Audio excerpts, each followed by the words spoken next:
Welcome, everybody, to 52 Living Ideas. Maritza and I are here to take you through chapter 4 of Flow, this book right here, The Psychology of Optimal Experience by Mihai Csikszentmihalyi. We were just commenting, if you were coming on early, that this is one of the more intense chapters of the book, but it does get followed by a really fun one next week. So we're going to go through this intense chapter and build up for all the excitement of next week.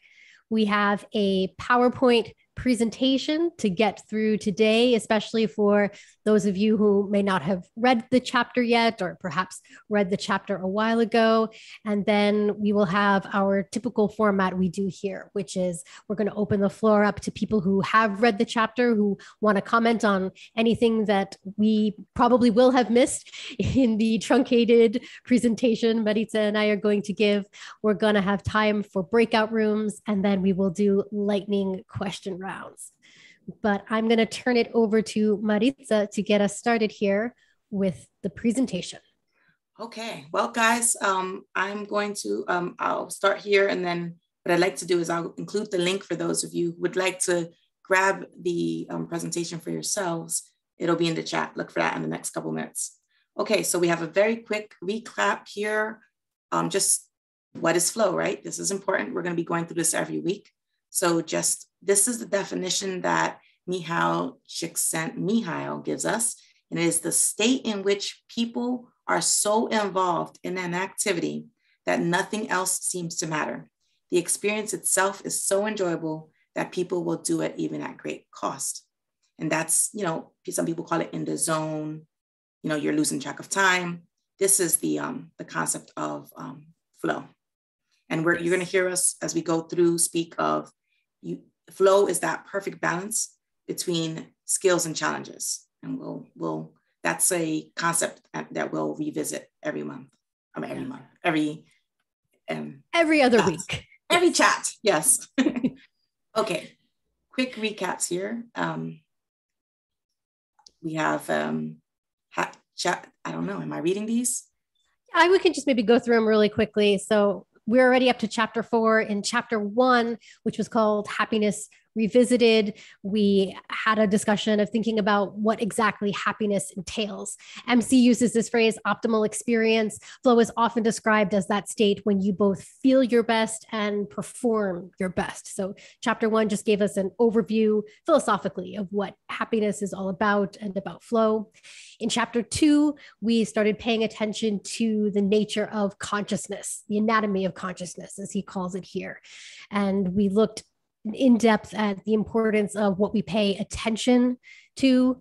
We had this idea that the self becomes more complex as a result of experiencing flow. And in this chapter, we're definitely going to go into more detail about that. And that was chapter 2. And then you want to take us to chapter 3?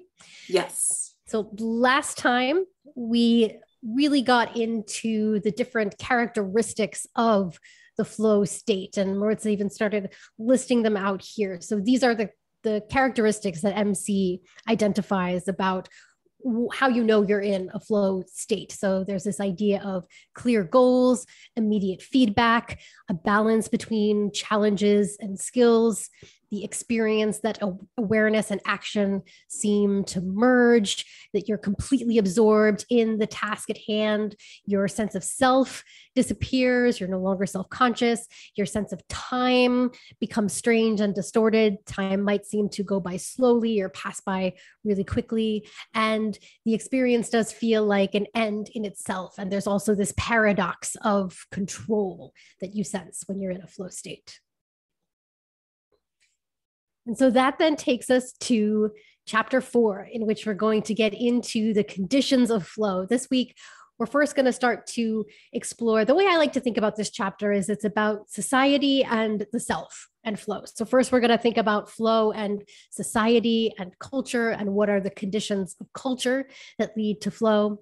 And then we're going to talk about the self and flow. And we're going to talk more about this idea of the complexity of the self, this idea of the autotelic personality, which we're going to have a definition of that, go into this idea of how the self grows in complexity and what it means to be an autotelic personality. But maybe Maritza, you want to give us a quick rundown of this beautiful graph. I love the way you added all the colors, and it's really well done. I like it. Well, thank you. So what I'm trying to sum up for you here is how we are not static, or we should not be static either. Mm-hmm. So what this graph is doing, it's giving you a visual presentation of the long explanation given in the beginning of this chapter. And basically what MC is explaining to us is that when you're starting to learn something, your skills are low, right? Like, for example, Maritza's guitar playing skills are like at a -1, right? So if I start plucking and every time I get that, that A minor chord correct, I'm like super stoked. So it takes very little to put me in flow state. So I'm all the way at the bottom here, A1. I get into that green flow channel very easily. Now, hypothetically, in 2-3 months or years, I'm going to become very proficient at those few minor chords. So they're going to bore me, right? So I'm no longer going to be like totally in the zone when I'm practicing and getting them correctly. So now what's going to happen there is I'm going to move on to A2. I'm going to get bored or lose interest. How do I get back into that desired green patch? The way to do that is I need to learn something new, maybe try a song. And when I try a very short, easy song, then it'll push me back into that flow range. If I get overly ambitious and choose a very hard song, the frustration level is going to be such, and possibly the bleeding fingers, that it will not allow me to get into that flow state because I will have overreached. So you have to find the perfect sweet spot, and you have to have an awareness of the fact that everything changes. So you're not going to stay there. Once you find yourself out, you need to figure out how to get back, because always you want to get back to the green flow channel. And what this chart is just trying to show you is that anxiety, frustration, fear, boredom, routine, or loss of interest, those are all things that lie outside of your desired path. And they are things that either you fall out and find yourself in these things, or they actually pull you out. And those are things to watch out for. And it's through, and this is what we're learning here, right? If you can have more of an awareness that you're sliding in either direction, you can work towards moving yourself back into that desired range. And so in a nutshell, that's what he spends the first, 5-6 pages saying. I think that's perfect summary. And I love even how you put the flow channel in green. It's the go channel.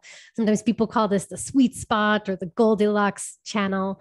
And just to point out that there is this progression that, when you start out, it is pretty common that, you start something, you learn the skills, and then those skills, you master them enough so that you're in that realm of boredom, and then you're going to try to grow. And most people, when they're trying to grow, overshoot it. So you end up in that A3 spot, but then it's precisely by trying to tackle something really hard that then you get back to the flow channel. And now you're in A4. So there is this growth.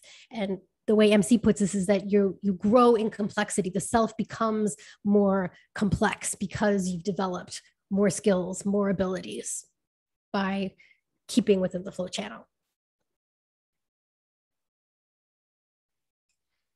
So next we're going to get into, first, as I mentioned, flow and society. And there's this idea of flow and culture. So first, a quote: "Potentiality does not imply actuality, and quantity does not translate into quality." So how does this apply to flow and culture? There's the idea that the culture you live in can influence how you experience flow.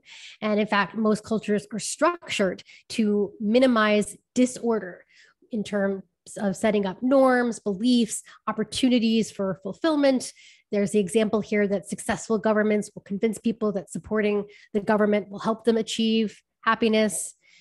And that while cultural structure can limit people's opportunities, it can also streamline their success precisely by giving them the structure, by helping them channel their energy into achieving a narrow set of goals. We know that clear goals are one of the things we need for flow. So the structure can give us that sense of clear goals that make it easy to get into the flow state. MC points out that we have many more opportunities to enjoy life than our ancestors did, but he also points out that interestingly, surveys of happiness do not seem to indicate that it is in any way correlated to technological achievement, health, the economy, or any other external stimulus. One of the things he points out is that we have more leisure time now than people ever did throughout history, but that leisure itself, although people sometimes think that leisure will lead to happiness, that all the surveys show that that's not necessarily the case, that it's not leisure that leads to happiness, that this is perhaps the paradox of leisure, that we think we want more leisure, but it's actually when we're involved in a task that's meeting our challenge level, that's what gets us into flow, that's what gives us a sense of fulfillment and happiness. And then finally, people who are in the same environment, culture, and all other circumstances have varying degrees of happiness. And if all external causes are eliminated, it must be something to do with the individual. And then next, we're going to start thinking about flow and the self and what aspects of your personality or your character perhaps you might need to develop in order to be someone who is able to get into a flow state on a more regular basis. Anything you wanted to add there, Maritza? Oh, you're on mute, Marisa. Oops, sorry, I forgot. So, I actually struggled a little bit with this section. It's very long, and he points out a lot of things that I'm like, have we though? Like he makes these like declarative statements of how we've grown past these things. I'm like, I'm not convinced, but I will say that by the end of it, I did agree with the overall premise of what he was saying. And what struck me most was he does tell us that, he says it's the warnings, it's the, there's all this good that you can get from the cultures, but, once some things become a part of the norms and habits of the culture, then people assume that that's how things must be. And when they do that, they come to believe that there's no other options. And to me, that's a great example of the cautionary tale of how remaining static is a sure impediment towards achieving flow. Remember that I like to think of that green swath in the graph as a path, where we need forward movement constantly. And if you stand on top of too many of the presupposed notions from your ancestors and your cultures without ever questioning them, well, then you find yourself unable to move. And that one piece was really striking to me. Thanks. I think that's a good point. To connect that with the graph you showed us, there's that danger that a culture can get stuck in what's that A2 position, where you've just stagnated with whatever skills you have, or presumably with whatever structure to the culture that you have. And now you're just there with routine and it becomes boring, stagnant. There is none of that challenge that's then going to push you on this forward path of growth. All right, so let's then go now to flow and the self. And we're going to delve into this topic of the autotelic personality. First, a quote: "It is not easy to transform ordinary experiences into flow, but almost everyone can improve his or her ability to do so." So here's this definition of autotelic. Autotelic are these two words, these two roots, auto and telic, auto meaning self and telic meaning goal. And so something that is autotelic pretty much means the goal is itself. And to me, I always link this term with the idea of intrinsic motivation, which I feel has become the more common term that we hear now, that is getting to the heart of what MC is talking about in this chapter. That as we're talking about happiness and what produces happiness, there's certainly a way in which we can be motivated by extrinsic goals. There's a prize that we want to win. There's money for a job. There's status, or there's something that's not the activity itself that we want, so that we engage in an activity to get that other thing. And that's the extrinsic motivation. It's external, as opposed to a task we will pursue for its own sake. And that's what autotelic means. And then he's going to talk about this personality, a personality that you can have that makes it more likely that you can be someone who gets involved in these autotelic tasks. And he's going to explain that to a certain extent, this might be something that you're born to. But as he points out, that even if you're not born in a way that you might be prone toward this, autotelic personality, it is something you can do to cultivate as well. So in terms of people who might find it difficult to be autotelically oriented, you could say. People who have, for example, attentional disorders or schizophrenia, or have too much, as he says, stimulus over inclusion, will not be able to focus on a task at hand, because flow is all about being completely absorbed in the task at hand. If you're someone who can't get absorbed, can't focus on that task, it's going to be much more difficult for you to get into flow. On the other hand, if you're someone who is too much conscious of your own self, if you have too much self-consciousness, too much self-centeredness, then similarly, you're not someone who's going to be able to focus on the task at hand and have that autotelic experience of being absorbed in that task that's at hand. So if you have either of those two poles, it's going to be much more difficult for you to get into flow. He points out here that environmental obstacles to enjoyment can be natural or social in origin. So this might be something that you're born with, or maybe it's a way that you were raised a certain way. You had early childhood experiences that maybe made you prone to be these ways. He points out the fact that even the most severe natural conditions cannot eliminate flow, shows us that nature alone cannot prevent flow from happening. Because presumably, even if you had any of these problems, perhaps there's even medication you could take, or just even habits that you could begin to cultivate within yourself that would make it more likely that you'd be able to have this kind of focus you would need at the task at hand to be able to get into a flow state. He points out that when society suffers from anomie, it is not clear what is worth investing in. When it suffers from alienation, one cannot invest psychic energy in what is clearly desirable. And then at both the individual and collective societal obstacles, what presents flow is either the fragmentation of attentional processes or their excessive rigidity. Which again, is just pointing out that in order to be in flow, we need to have that experience of being absorbed in the task that we are doing. So we have to be able to cultivate, if it's not natural or second nature to us, we need to work at being able to develop that ability within ourselves so we can have that kind of focus. Yeah, I just wanted to add on really briefly here that MC makes a statement when he's speaking of some people who may have impediments to achieving flow state. And when he's describing people who can't get into this personality, he makes a statement that when a person cannot control psychic energy, neither learning nor true enjoyment is possible.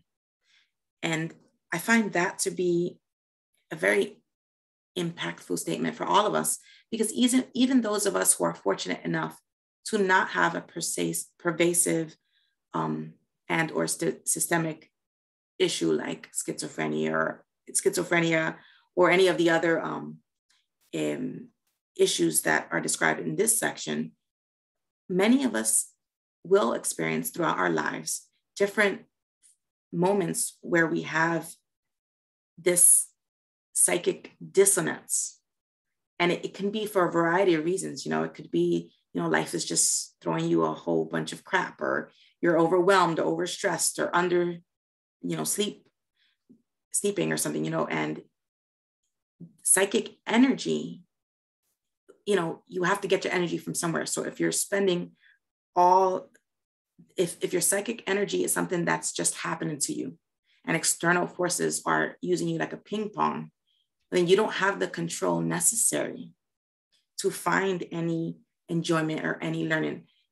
Like, think about college days. For those of you who attended college, how many times did you sit there reading that same page over and over because you were too exhausted, or the person next door's music was bumping too loud, or, so what I hear him saying here is just this whole, he's acknowledging that we as humans have so many things and barriers to our ability to control psychic energy. But it's not, he's talking about them on a much grander scale, and some people who are absolutely incapable of getting there. But many of us are fortunate in that we may be able to wield some control over some of these things, even if we find ourselves in a current phase where our psychic energy is right now just too disjointed. It's something that we can work on. And the key here is, I like that he says neither learning nor true enjoyment, because let's not forget that flow is just an extreme version of enjoyment, which is what you're looking for, right? That meaningful thing that puts you into constant state of enjoyment or flow.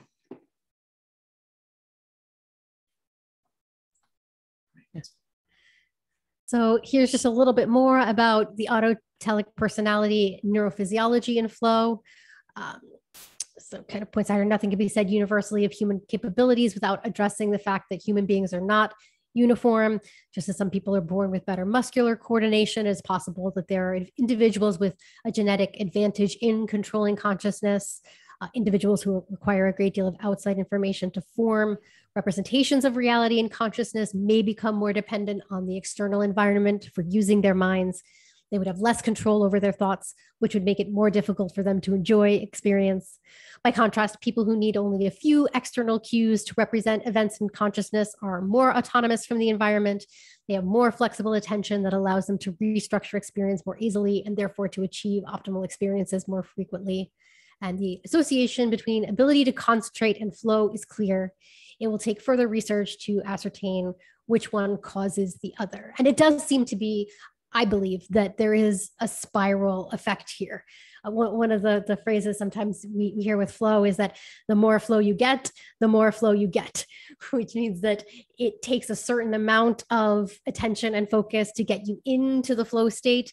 But then once you're there, then it creates a kind of virtuous spiral where then it just becomes easier than to get back into a flow state. So the more flow you get, the more flow you get.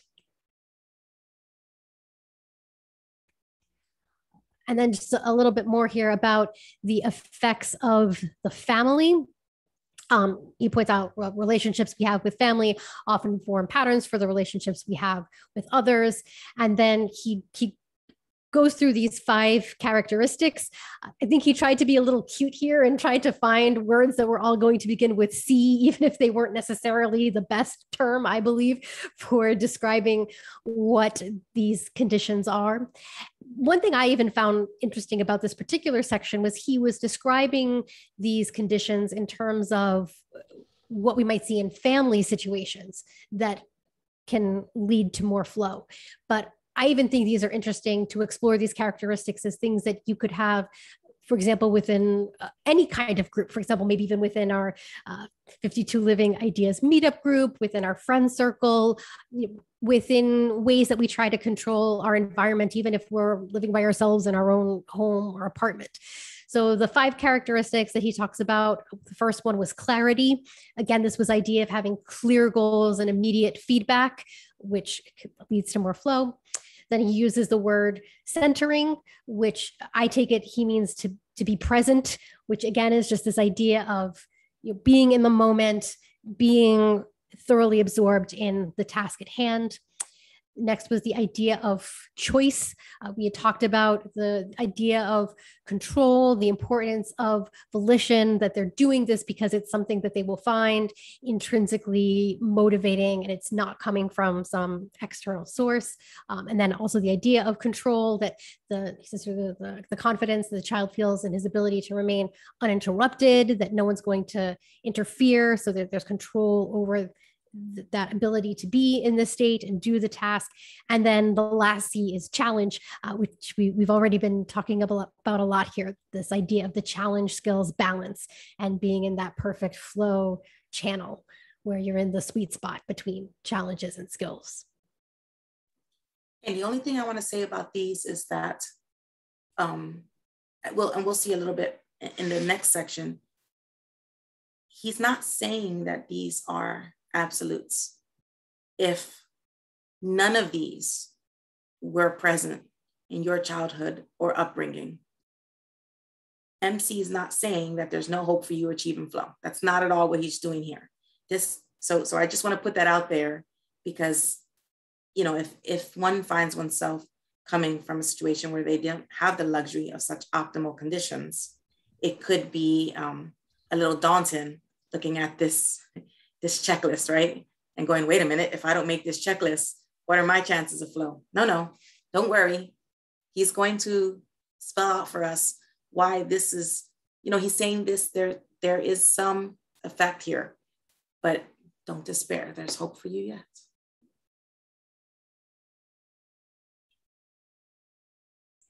Exactly.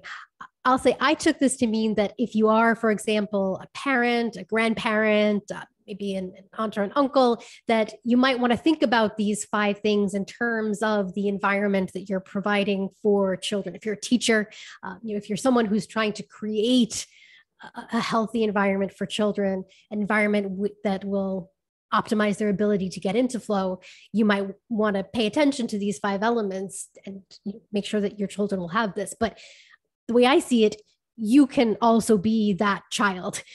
When you get to be an adult, you get to parent yourself, and you can pay attention to these 5 elements and think about how you can bring them into your own life. As I said, even if you are someone who's just living by yourself or trying to create a culture and a community with another group of adults, this is something that we're always still children. And to me, this is part of the beauty of flow, that we're always growing in complexity of self, ideally, if we're on that flow channel. So we can, I believe, always find ways to think of how we can bring these 5 C elements into our environment and ideally have more flow in our lives. So lastly, we're going to talk about what MC here calls the people of flow, which again, as we've been pointing out already, I think is a rather interesting phrase, because I don't think there are necessarily people who are born with flow, or that you have to be a certain type of person to get into flow, or if you haven't had success with flow yet, that you're just doomed to never have flow. I think he gives us lots of hope that we can all become people of flow, even if we have, for example, schizophrenia or something. Maybe there are perhaps severe cases. I guess if you are, in a vegetative coma, you can't get into a flow state. But it would seem that with all of even what we know now about flow and modern medicine, that there's ways to perhaps mitigate some of the actual real disease states, perhaps, that might prevent someone from getting into flow. And then beyond that, I think it is just learning about these conditions that get us into a flow state, and then being really conscious about how can we bring these into our environment so that we can become among the people of flow, as MC calls them. But he's going to say that people who have, this autotelic personality find it easier to achieve flow as compared to others. And I do believe there may be something to this. There may be some of us who, given just the personality that we are born with, or that we develop very early in childhood, that some of us already have these traits that make it more likely that we're able to get into flow. He's going to say that the key trait of this personality is what he calls non-self-conscious individualism. And he gives some, I believe, really powerful examples of, for example, Holocaust survivors. He gives the example of Viktor Frankl and others who've been in war situations, prisoners in war camps, people who've survived torture, and how did they get through it. So he points out this idea of non-self-conscious individualism. He says people who have that quality are bent on doing their best in all circumstances, yet they are not concerned primarily with advancing their own interests. Because they are intrinsically motivated in their actions, they are not easily disturbed by external threats. With enough psychic energy free to observe and analyze their surroundings objectively, they have a better chance of discovering in them new opportunities for action. And he points out some of us are more predisposed to this trait, but it is an ability open to cultivation, and it's a skill one can perfect through training and discipline.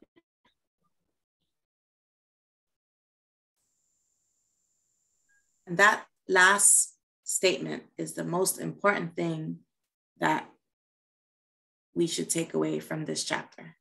Some of us are more predisposed to this trait, but it is an ability open to cultivation, and it's a skill that one can perfect through training and discipline.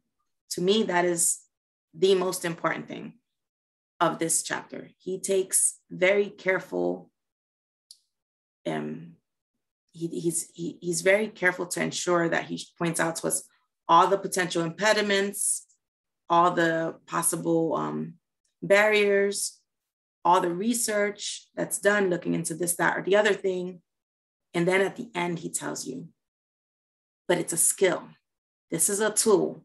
And I think that's really important. And that's the reason why we're all here today, because this is something we can use to make our lives better, to help us as we move forward, seeking our meaningful path. And that's why we're all here. I like two things that he says to us here. You know, he says, without interest in the world, a desire to be actively related to it, a person becomes isolated into himself. And to me, that's a really softly stated but impactful comment. Also, the fact that there's no way to work on controlling your psychic energy unless you have an interest in the world. How your interest looks is going to differ from the way it looks to me.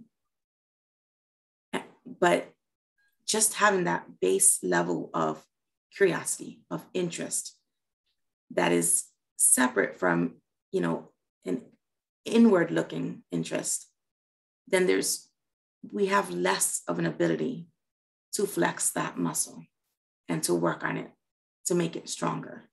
So I think it's one of those things where, you know, and he also says, when adversity threatens to paralyze us, we need to reassert control by finding a new direction in which to invest psychic energy, a direction that lies outside the reach of external forces. So that's kind of funny because you have to have an interest in external forces in the outside world, right? But you also have to be careful not to let those external forces have their way with you. Basically, we get back to the need for finding, I like the way Joya called it, the sweet spot, right? And what I call it is forward movement. So it's one of those things, you know, change your perspective. Don't get stuck with only one perspective, because you can't grow. You can't find your flow or get back to your flow if you allow anything, either internally or externally, to isolate you or to lock you in to one thought, one perspective. Thanks, guys. I just realized we didn't read this quote that you put up here at the top, and I love this quote, so I want to make sure we read it. It says, when adversity threatens to paralyze us, we need to reassert control by finding a new direction in which to invest psychic energy, a direction that lies outside the reach of external forces.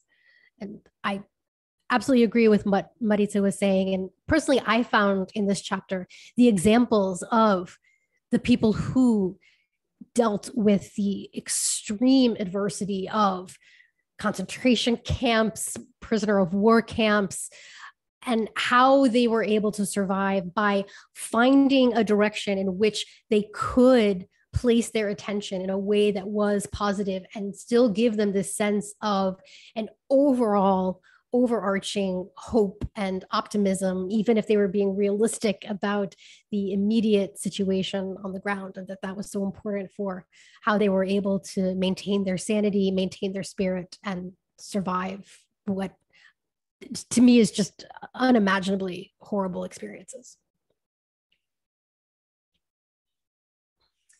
So now it's the part of the meeting where we get to open it up to all of you, especially we want to hear from people who have read the chapter, because in this one, there is a lot that we did not yet talk about. So if any of you want to share what you took away from the chapter, anything that Maritza and I didn't mention yet, you can type exclamation in the chat. You can raise your hand as well as part of the Zoom mechanisms here.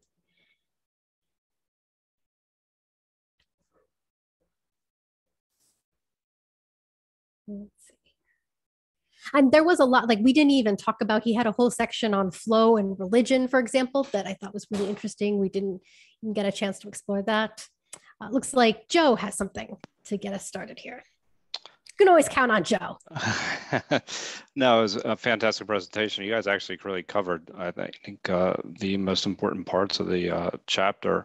The thing that I found to be the most interesting to me was the idea of how games are structured and how that feedback loop is so critical. And if you see the idea that the simplicity of the feedback loop allows you to get to a state of flow. Now that actually is important because that the number of variables are actually controlled in a game setting, or just the example of playing a guitar, or the example of playing tennis is what is used in the book. There's a set of rules that have goals that are clearly laid out, so you're able to understand what you're actually moving towards. Therefore, the state of flow is much easier to get to. This is interesting because it kind of does support a lot of what he's saying when it comes to schizophrenia or attention deficit disorder or Asperger's, because the reality is that the more stimulus that you have coming in, that you are basically not able to convert that psychic energy into actually a state of flow. Now, that being said, I will say it's interesting because one of the other aspects of that is people that have these disorders many times, at least like with Asperger's and ADD, they also have a tendency to be hyper-focused. And when they do get hyper-focused, that they're actually unable to pull away. So I would actually equate that. Now, whether that is actually enjoyment or not is up for debate, but there is a concentration and a blocking out of everything else, which kind of falls into this definition of flow. So I found that to be a really interesting part of this chapter, how he aligns games, and he even has a schema from an anthropological point of view. That there's like 4 different sets of games, even where he even talks about the expansion of the mind and things along those lines. It's the other, so that it's just an interesting correlation between all of that. One other thing that I found to be, and I think Joya already mentioned it, is the goal of a culture to essentially limit the amount of chaos in a society as a way of actually reaching that no society per se has really been good at really creating a culture where there's an ideal flow state. There are places that are happier, but I think those happiness measurements are actually, or those misery measurements, even in certain circumstances, are pretty subjective at this point in time. Many of them. So they're often used with well-being metrics, but they are pretty subjective in their self-identification. They're not necessarily done through what would be called like a state of flow. So it's an interesting chapter to me. I don't know if a society can create a situation where you're going to be, I think more people can have an opportunity to be in a state of flow than not. But I do think that it's a personality trait as well. If you saw the people that were in the camps, or the people that were in extraordinarily difficult situations, and that they were still able to survive and change the circumstances to meet to dictate what they felt, so that they could survive. I think that speaks a lot to a person's personality, being a factor when achieving a state of flow. I do think the most important part about this chapter is that it's a skill. And I actually, when I first started this, I didn't necessarily look at it as a skill. Even in like a side conversation with Ash, we were almost talking about state of flow being like intuition, like something that you reach, that it's universally accessible. But in this chapter, it really does call out something. It's completely different. It's a skill to be cultivated, which is a different way of looking at it than I initially thought, because it's yeah, that was kind of the big takeaway for me as well. You know, go Marisa. Sorry, I just wanted to just very quickly comment. I agree with so many of the things you said here.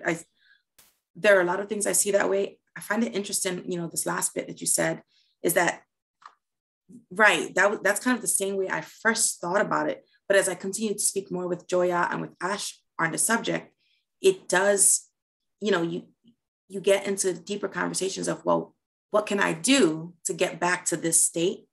And I guess it wasn't immediately clear to me that the moment I'm pondering that, well, I'm essentially trying to take some control over the winds in the house of getting into this state of flow.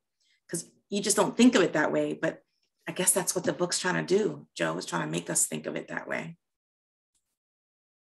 I would agree with that. And thank you, Joe. You brought up so many things. I'm really glad you brought up the whole point about the games. That was something we didn't really even get into, but I thought it was really fascinating.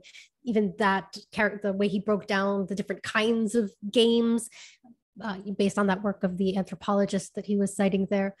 And I will agree too that to me, this was one of the biggest takeaways of this book. And I do believe that this is the point, that the way I see it now, that there is a way in which flow is this state that is accessible for humans, and people have gotten themselves into it. And perhaps there were personalities that were more prone to it, and so those people got into more flow. But to me, the real value of this book is MC researching this and really trying to break it down and presenting it to us as a skill that can be learned by breaking it down and saying, okay, here are all of these elements. Here are, for example, the 5 C's of what you can do in a family setting.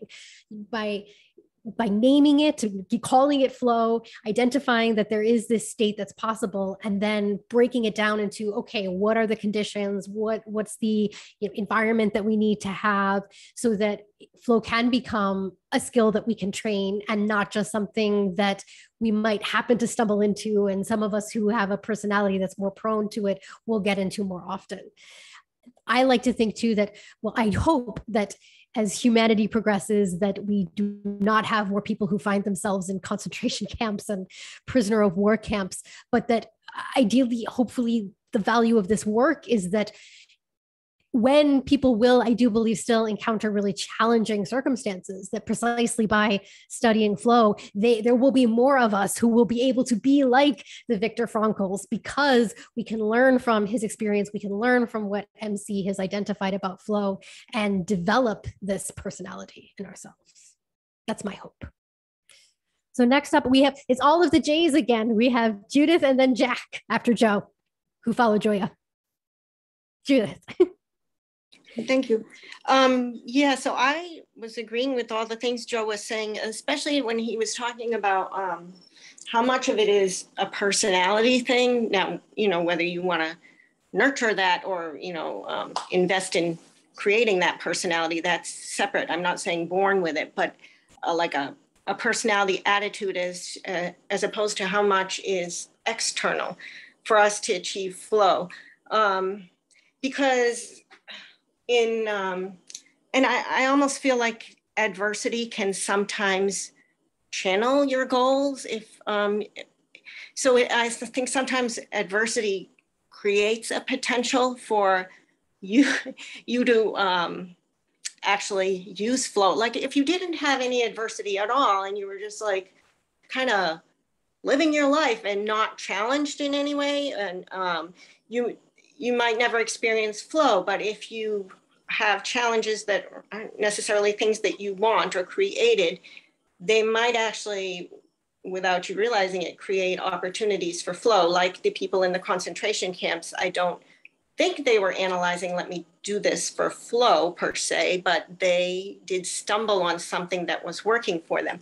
And one of those things what I understood, so I marked off, and I'm sorry because I joined 30 minutes late, so I'm sorry if I'm saying things that you've gone over, but I did mark off the channeling of attention to a limited set of goals. So when you have adversity, you have to screen out things like what will you tackle, and what will you just let go, and then in that, I think sometimes flow can come if you are not overwhelmed. If you are able to say like, okay, so I gotta somehow figure this out. What else? Also, that part where he was talking about different cultures, and he talked about is it the Ik of Uganda? I don't know if I'm pronouncing Ik of Uganda. And he says, I really didn't like when he said, have institutionalized selfishness beyond the wildest dreams of capitalism. And then I was like, what the heck? What kind of selfishness is it beyond the dream? So I looked into it a little bit, and but it's a few days ago that I did that. But basically what I took away was that's perhaps a wrong characterization of the people based on some work that had been done that hadn't been very thorough, anthropologist work that had kind of not been fair to what was going on there.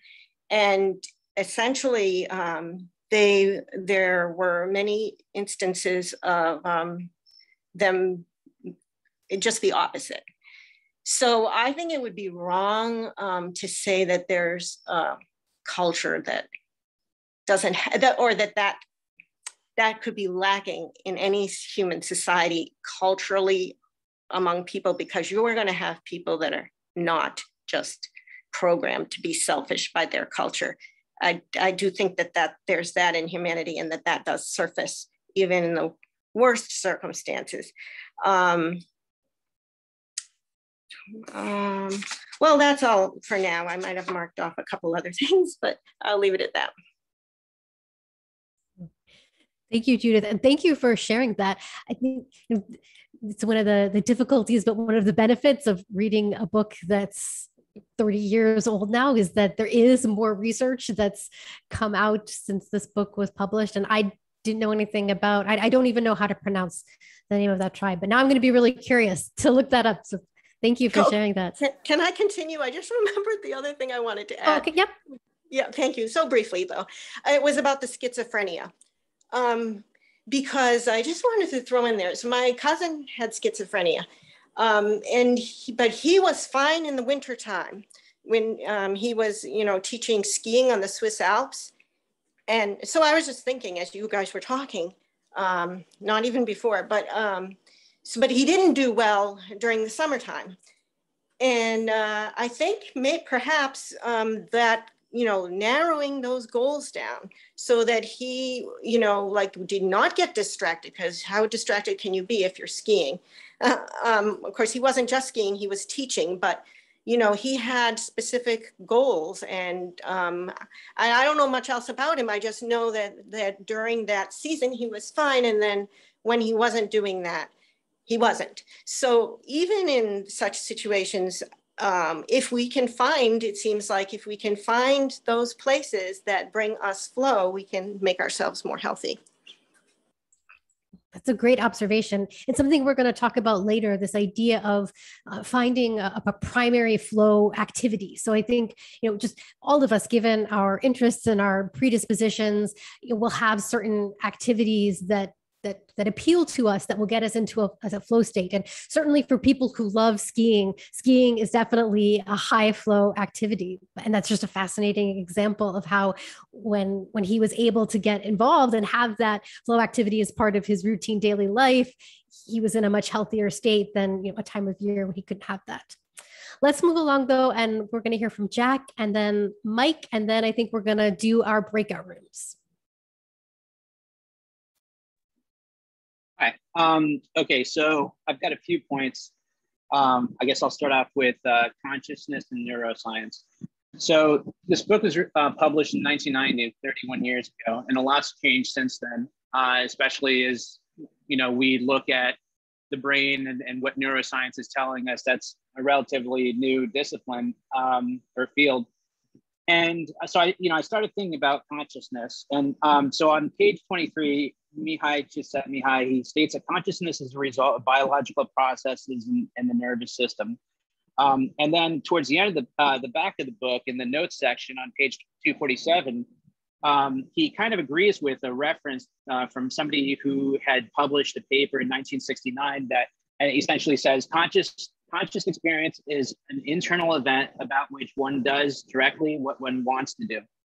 So with those two things in mind, where it's what one wants to do, and then like it being a biological process as part of the nervous system. So on page 73, and this was talked about before with the games, the 4 different types of games where you have the Agora, Elia, Ilinix, and Mimicry. And specifically on page 73 in the vertigo section, I'll just quote here. He says, any activity that transforms the way we perceive reality is enjoyable, a fact that accounts for the attraction of conscious expanding drugs of all sorts, from magic mushrooms to alcohol to the current Pandora's box of hallucinogenic chemicals. But consciousness, and here I underline, but consciousness cannot be expanded. All we can do is shuffle its content, which gives us the impression of having broadened it somehow. So that line right there, I have to disagree. And, because again, 31 years has changed, passed since he wrote that and what we know about, some of these chemicals, specifically magic mushrooms. So psilocybin affects the neurons. We know that. Just a month ago, Yale released a study where they were doing a study on mice, and they found that psilocybin actually allows for, and I'll quote actually the study. It says psilocybin induces rapidly persistent growth of neural connections in the brain's frontal cortex, increased number of dendritic spines in size within 24 hours of administration, changes still present a month later. And, so I think, and also there's been studies at Johns Hopkins and a number of other universities and institutions dealing with magic mushrooms, psilocybin as a treatment for PTSD, anxiety, depression. So I think like what maybe he's thinking about is the actual experience, but perhaps not the effect later on. And that's really dose dependent. So that I have to point that out, that, that part I kind of disagreed with him on. So then on page 80, he talked about the Shuswap tribe and how, the elders essentially came up with the idea of, moving every 25 to 30 years in order to introduce challenge, which was like pretty ingenious because, when talking about flow, it's really about getting into that the sweet spot between anxiety and boredom. And so introducing that challenge, they view that as something. And so it got me thinking too about like retirement. People kind of retire and then they lose interest in life sort of. And, so there's an argument there to be made where perhaps we should never retire. Perhaps we should always be doing something to, be engaged in life. And then page 83. So we talked a little bit about this a couple of weeks ago about how he's not the greatest writer. I love what he's talking about in this book, but he definitely hides certain things. the last time it was really the 8 components of enjoyment was hidden in a paragraph as opposed to breaking it out in item list. So on page 83, he talks about enjoy, third paragraph talks about, compared to people living only a few generations ago, we have enormously greater opportunities to have a good time, yet there is no indication that we actually enjoy life more than our ancestors did. And then he talks about 3 things. Our opportunities alone, however, are not enough. We also need the skills to make use of them, and we need to know how to control consciousness. So I broke that down as opportunities 1, skills 2, and 3, how to control consciousness.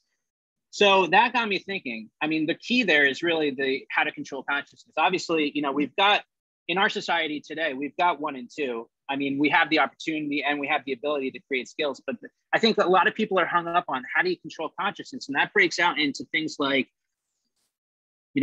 establishing good habits and having inertia, grit, and not looking at failure as a negativity, but an opportunity to learn and grow, positive psychology, having curiosity, understanding limits. So, limits in terms of things that, again, new fields, behavioral economics and behavioral psychology, reframing, having a scientific mindset or a scout mindset.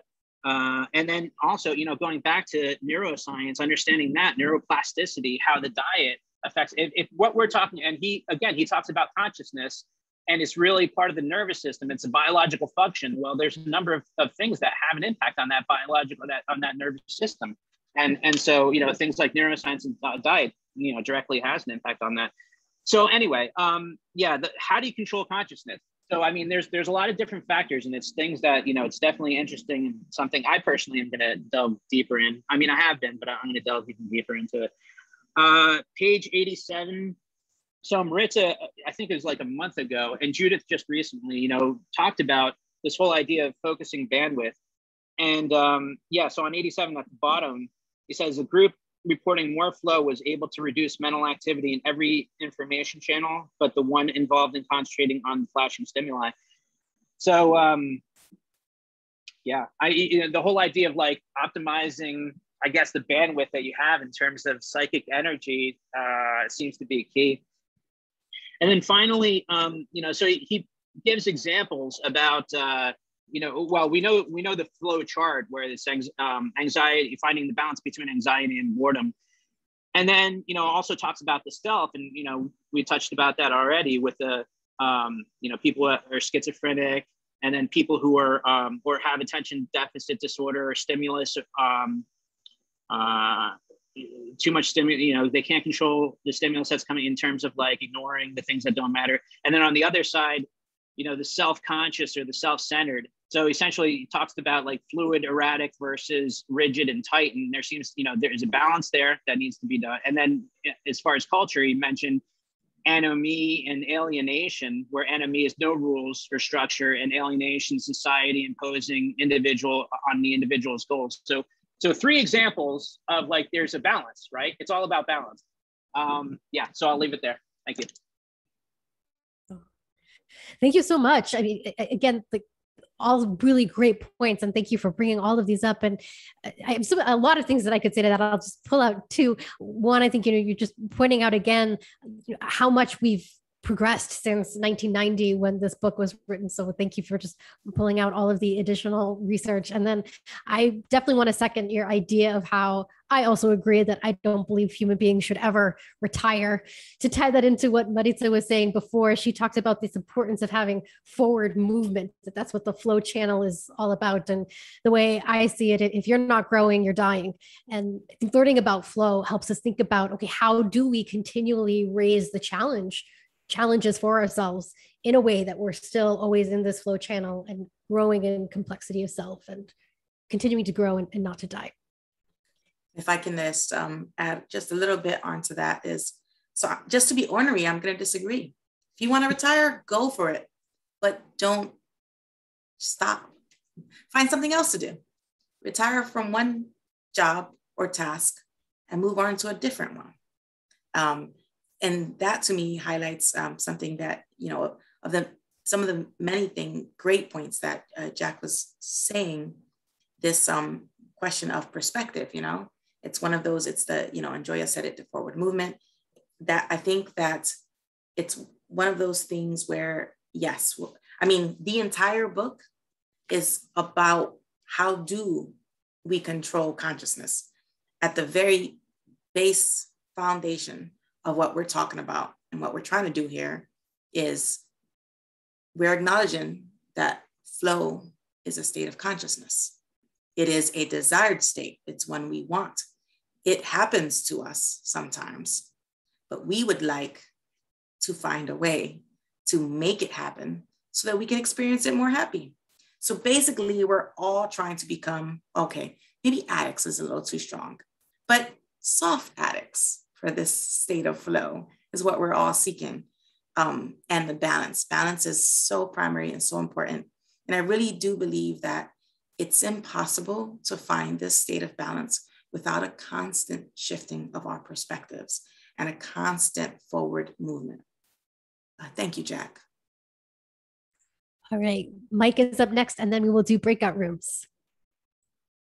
Yeah, I really enjoyed the whole aspect of flow being a skill that can be cultivated, and that the people that were in the most extreme situations kind of looked into the minutia.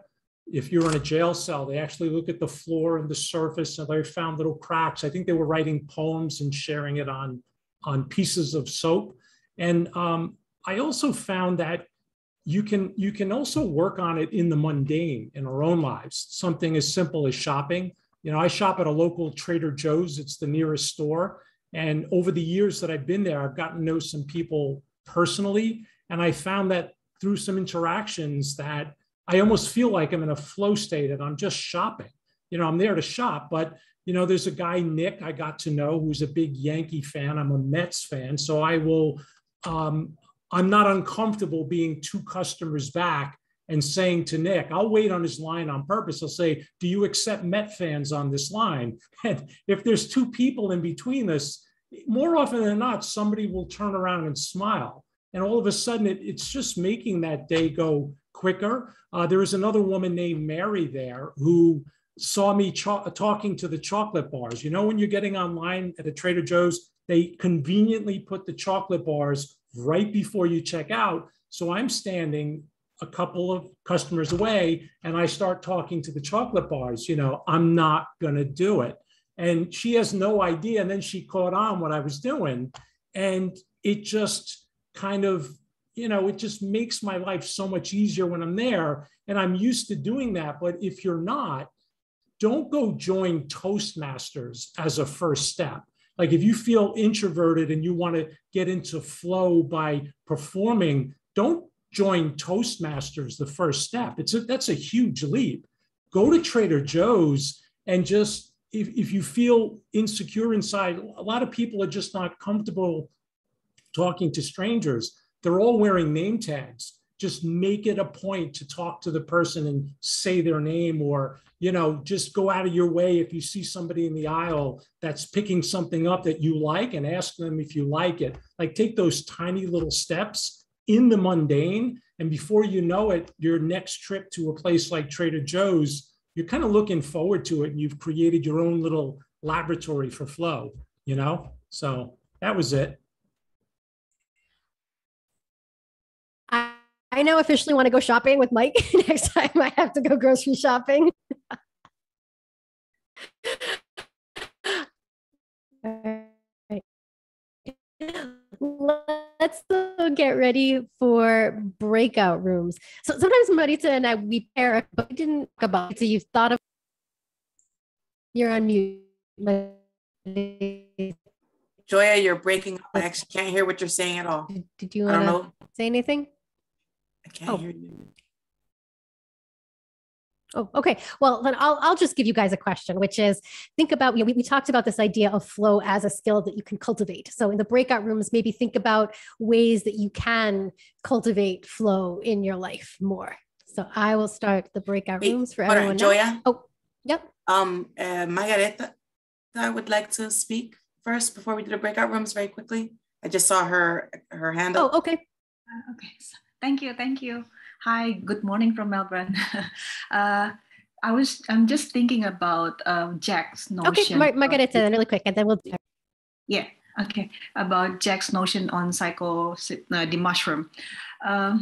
I think one thing that differentiates this experience of being absorbed into this activity that you enjoy so much, it's more about the pursuit of optimal life, not the avoidance of pain. Because usually people try to avoid this not good experience because they're inflexible. They try to avoid it, and that's the indicator of having mental problems. So perhaps this pursuit of flow experience is seen as an effort of human to be more healthy, to have an optimal life rather than avoiding pain, something like that. And I think also in the study suggested by the Yale researcher, they realized that this improvement of cell due to the mushroom can be enhanced if it's accompanied with psychotherapy, because the growth of cell can induce more learning, and learning can be achieved by having counseling or other kinds of learning that will help them to deal with the depression. So yeah, I know, but they're already a standard actually announced by the Yale researcher. I think you can Google it. They start to make this standard because they believe the mushroom can be helpful for depression. But again, I think it's more about how we can be more flexible in our life. We can manage how we can access this optimal life rather than avoiding pain. I think that's differentiate flow with some kind of addiction to certain experience. Thank you. Thank you for sharing, Margareta. Jack, it looks like you wanted to just jump in and say something quickly in response to that, and then we'll do the breakout rooms. Yeah, I would just say that, there's a lot of substances that can be abused. I mean, food can be abused. There's all kinds of things that can be abused. The reason why I bring it up is because, again, the point that he was making was that consciousness can't be expanded through use of something like magic mushrooms. But now we're finding out that it certainly does have an impact on neurons in terms of the growth of the dendritic spines and points within the neurons. So that was basically, but in terms of an escape, using it as escape, I mean, you could watch a bunch of movies and escape that way. Anything can be used as escape, or a lot of things can be used as escape. But in the context that I'm talking about magic mushrooms, it's in order to expand consciousness. And that's something that's still an open question. Absolutely. And flow itself, Maritza described this as maybe we want to become soft addicts, but one of the dangers of potential dark sides of flow is you can become addicted to a flow state in a way that is dangerous. One of the things that we actually know now, since 1990, since there's been more research on the brain and on flow, there's research that indicates that what goes into a flow state is the release of almost all of the feel-good neurochemicals all at once: dopamine, serotonin, anandamide, oxytocin, endorphins, that neurophysiologically, this is what being in flow entails.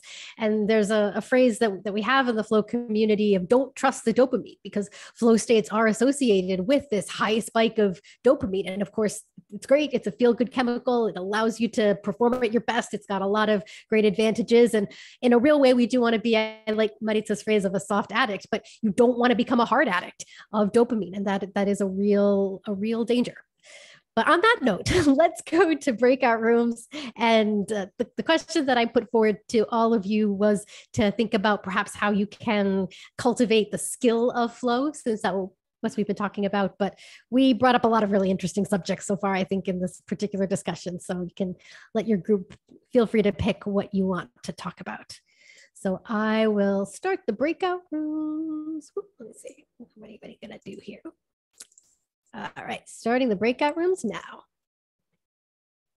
Time for our lightning round, as everyone else is back here. This is the opportunity where, based on what you talked about in the breakout rooms, maybe what you've been thinking about as part of our discussion, you get to share the best question that's come up or the best idea that you've had so far. We'll take all of the questions and then go through as many as we can. And we have about a half an hour left here. So again, if you would like to share a question, share a takeaway, again, you can type exclamation in the chat or feel free to raise your hand.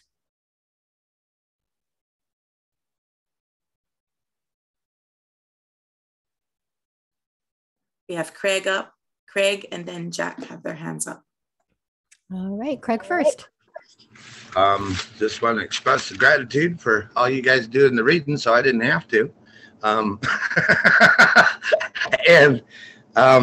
Man, the final takeaway for me, the question I guess was who or what influenced me, and Nizzy was going to the mother. I started going to the grandmother. Then I realized the instability, always changing, was what I really needed.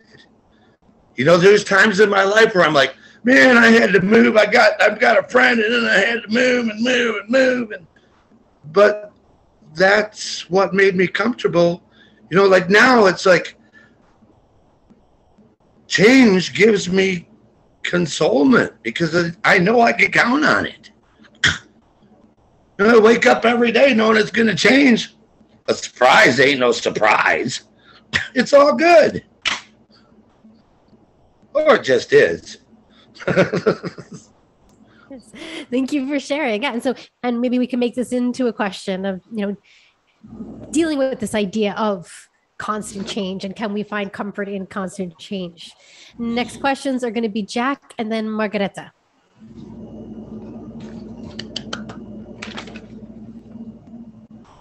All right. So my question is, what's your opinion about state of flow's purpose? Like, what purpose does it serve? So what I mean by that is, it seems like a lot of our bodily, our function, our behavior is essentially a result of evolution, right? And really it comes down to survival, right? So, so would you agree that, then flow is some type of, survival mechanism that's been developed over time? And perhaps like from a survival standpoint, is it like an overdrive? Is it like going into overdrive mode? So on page 62, he talked, MC talks about the loss of self-consciousness. And we talked about that earlier about the whole bandwidth thing, limiting your bandwidth or limiting your attention on a singular focus. And so I wonder how much of this is like evolutionary, natural selection. And yeah, I just wonder like, what do you guys think about that? Like, again, what purpose does it serve? Is it, so just a general question. Thank you. So I'm going to put this down as what evolutionary purpose does flow serve if we think it has one? All right, next question is going to be from Margareta and then Joe. Okay.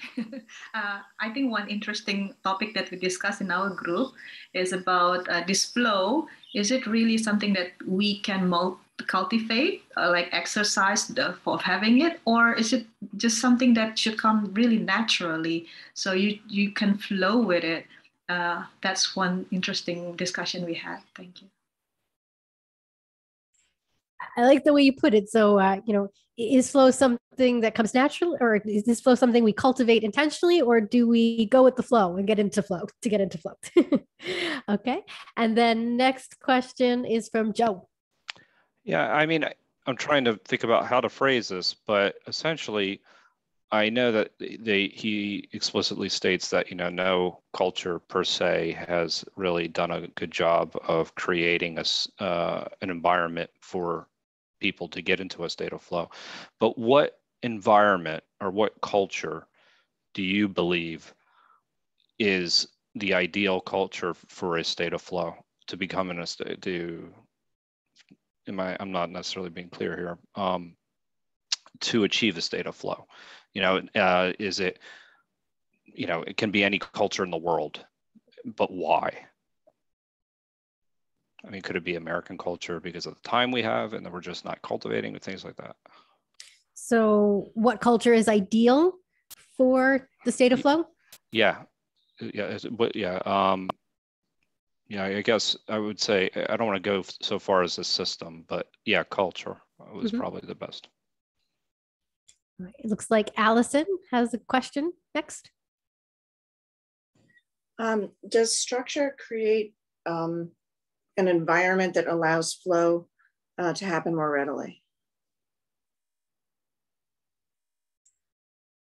Perfect and succinct. Does structure create an environment that lets flow happen more readily? All right. Anyone else want to bring up a question? All right. Otherwise, let's start working through these. We have a lot of really great questions here. Maybe we'll even start with Jack's question and go back and start thinking evolutionarily, which was, what purpose does flow serve in terms of our survival? If we think could I just quickly clarify? Yeah.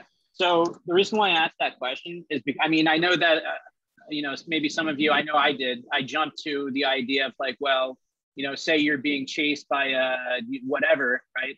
Flow will allow you to solve problems or, solve that problem or, get over that hurdle or whatever challenge that's coming up, right?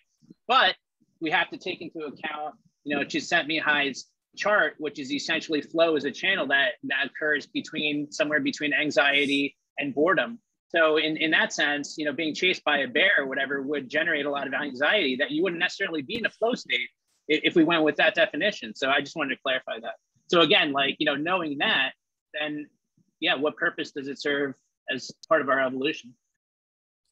No, thank you for the clarification there. So if anyone wants to share their thoughts on this question, you can type exclamation point in the chat or raise your hand. Mike has something to say.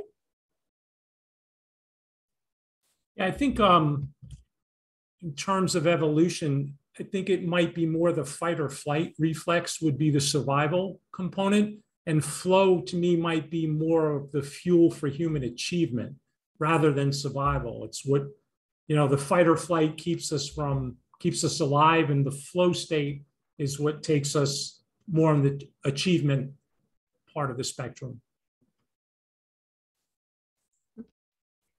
Anybody else want to add to that? Craig wants to add something to that, and then Margareta. I zoned for a second there, but what popped out was, what purpose does flow serve? Comfort, joy, peace, knowing by feeling, sensing even what's not there.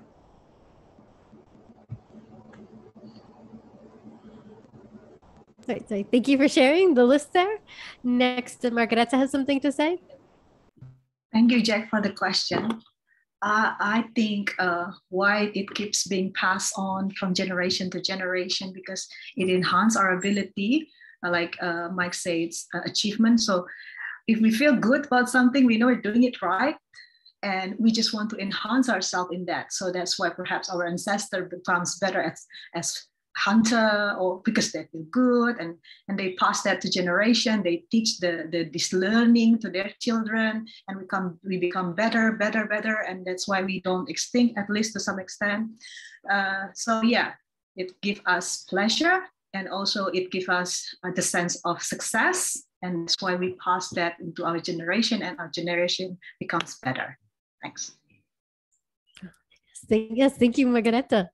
I'll share. It's always been interesting to me that flow is defined as the state of both simultaneously peak performance and optimal experience, that these even go together, and that's what flow is. I guess if you think about what evolutionary purpose does that serve, that it's interesting that we perhaps feel our best when we do perform our best. And it seems that flow is this state that allows us to be at our best, to both feel our best and perform at our best.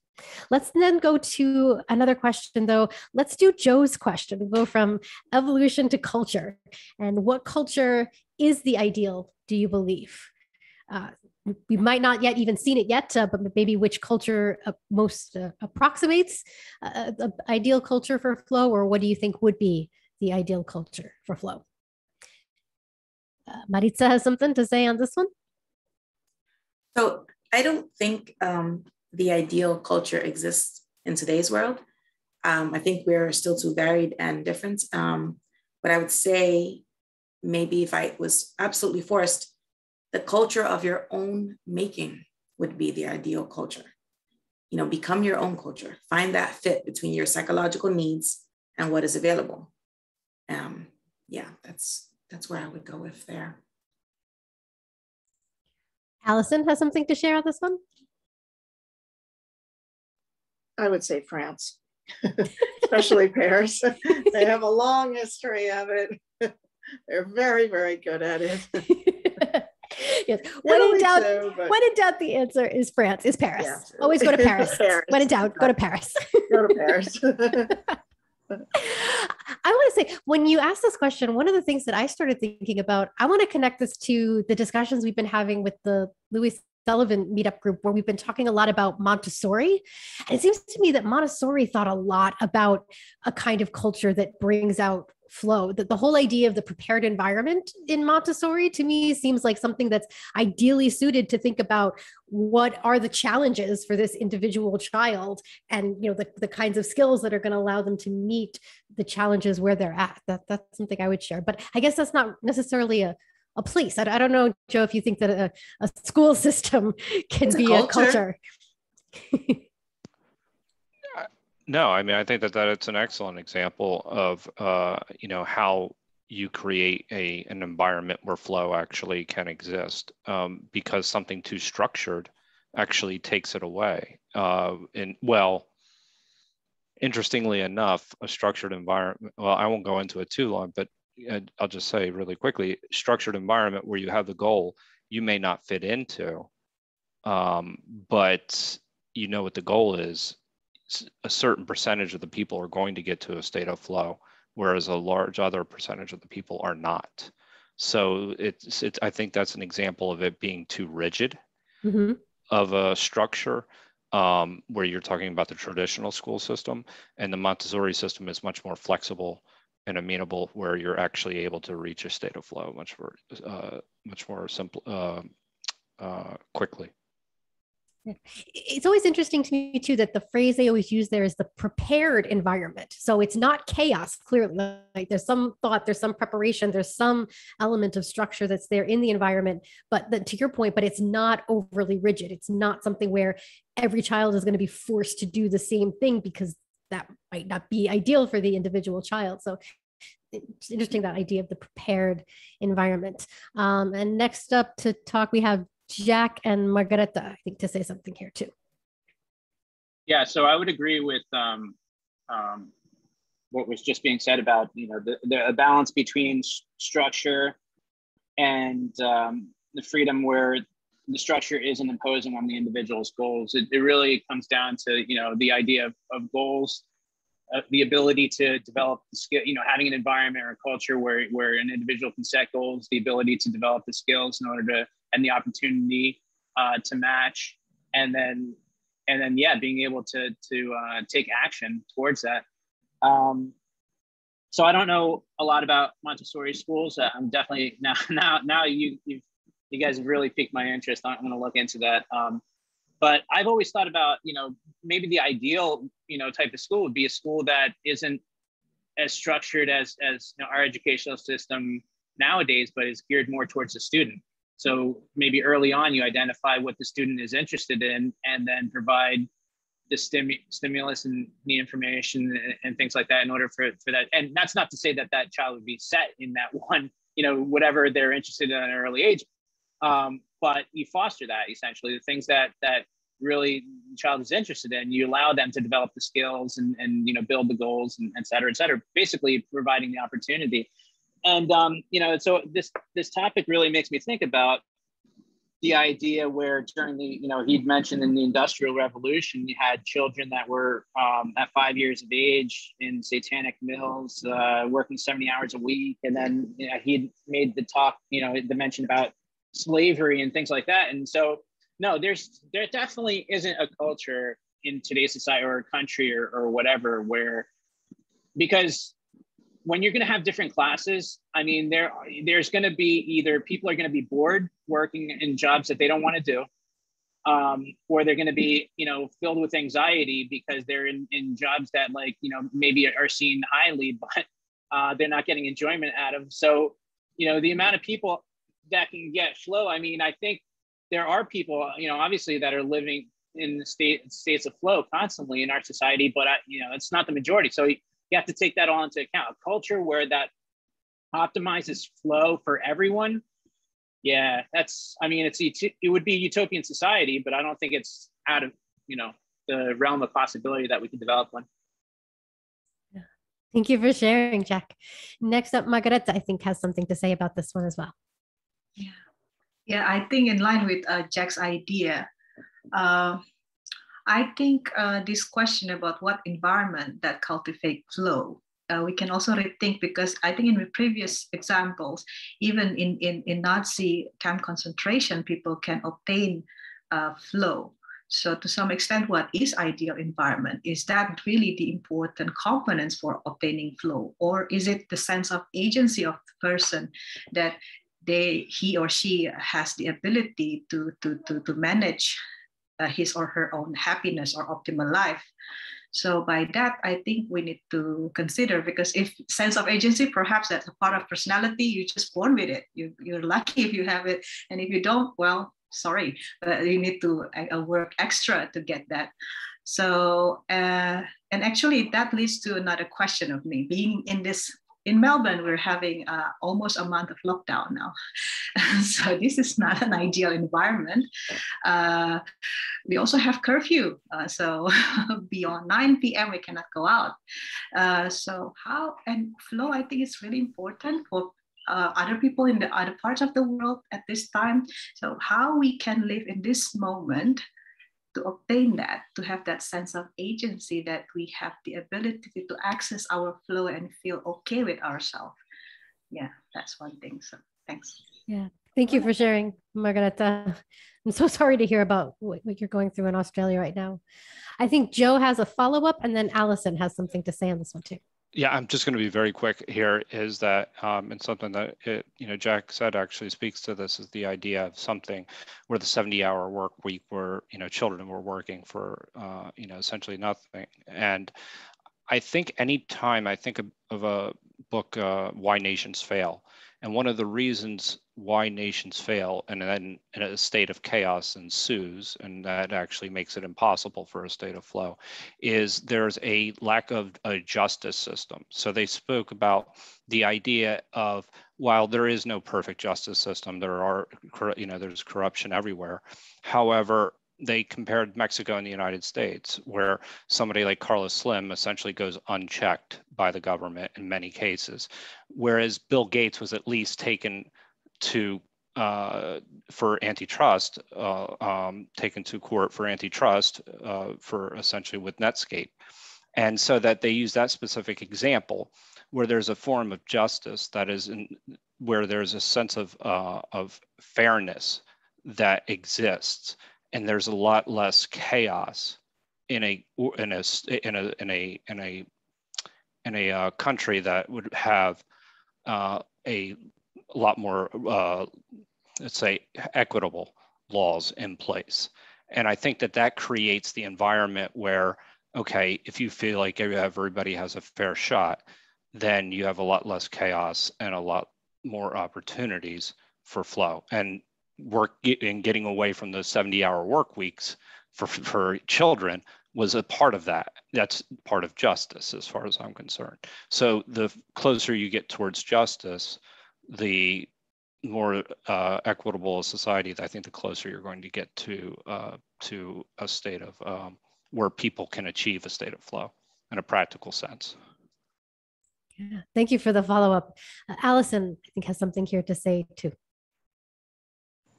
It was relating to what you guys were saying about the Montessori schools versus a traditional school.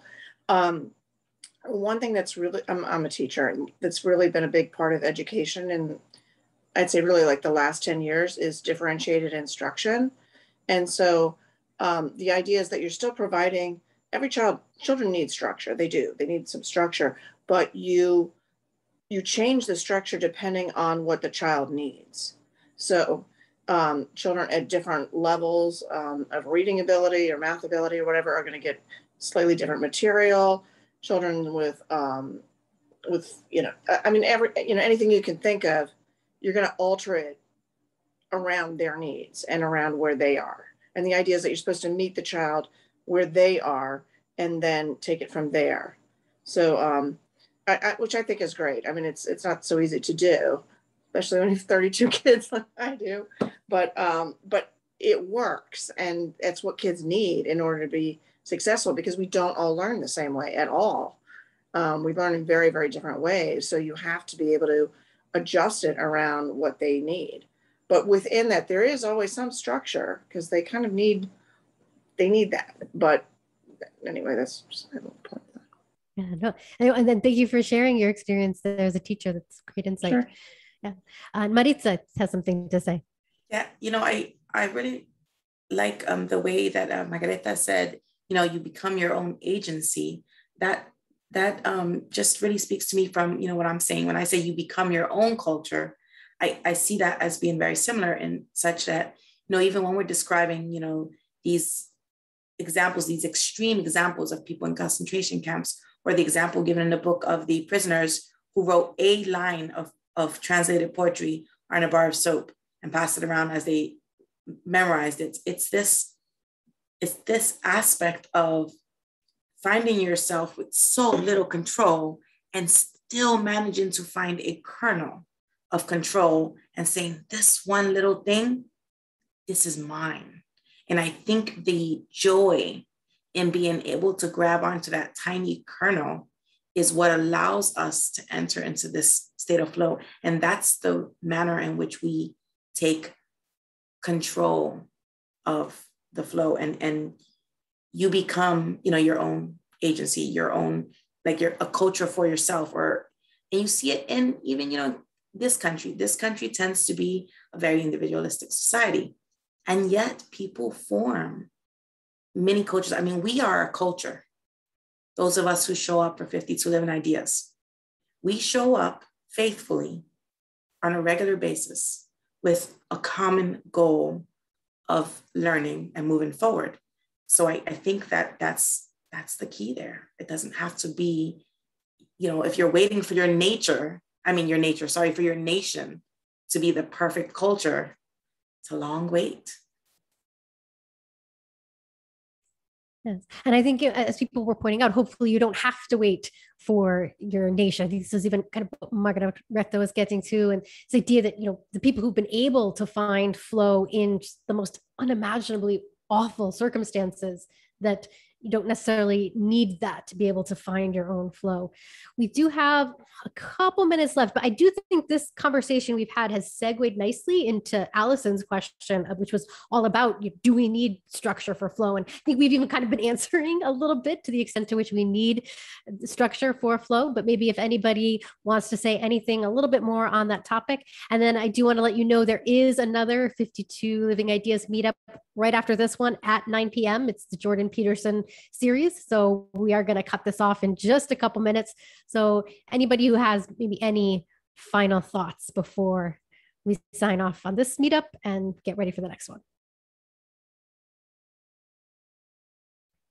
Anyone want to share any last thoughts here? If I may, Joya? Yeah, go right ahead, Mike. 52 Living Ideas, time well spent. How's that?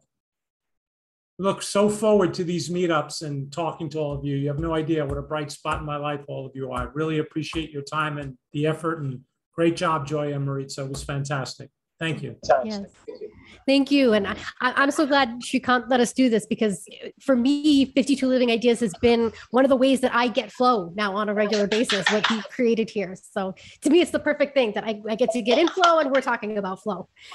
But let's wrap this one up. And as I said, it's a different link, and I didn't look up the link for this one, but it is a different link. You can go to the 52 Living Ideas meetup page, and Jordan Peterson starts in 5 minutes from now. We'll see you guys 2 weeks Yes. on Friday, 7 p.m.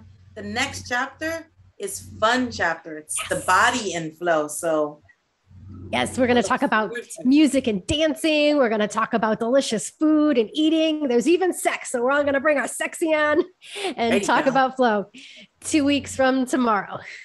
So clothes optional, eh? Just remember, videos are optional as well. That is true. I don't care what you see. I'm an open book. I'm just see. You guys are hilarious. Thank you, everybody. Love you. Bye, guys.